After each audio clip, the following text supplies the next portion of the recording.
So one of the things that Gheric is suggesting, one of the approaches is that we start, let's say here in Portland, for example, or in someplace in Vermont, someplace that's really open to this kind of an idea.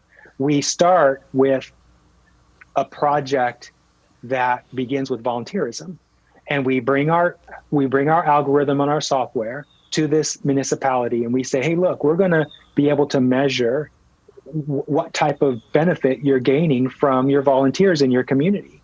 And so we implement it at the level of volunteers. And then as we gain and that has benefit for us too, right? Because we're able to refine how it's working.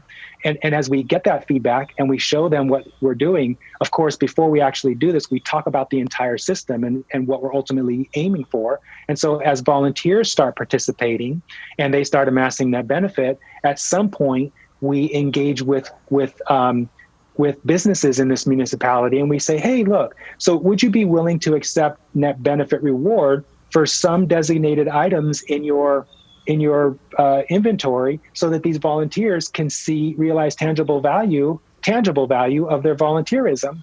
And then we gradually expand that out of volunteerism to other industries, to actual profit-making industries, where now, rather than employees being totally compensated in dollars, maybe a portion, once we get significant producers, significant businesses that provide products and services willing to take NBR, then gradually employers and employees start getting compensated in some amount of dollars and some amount of NBR.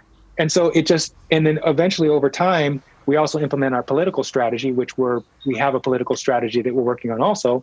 And so over time, this municipality ends up being on our side with regard to politics, because they're seeing the value of this. They have the aha moments that you guys have had during this show, and they're seeing the progress of our expanding idea.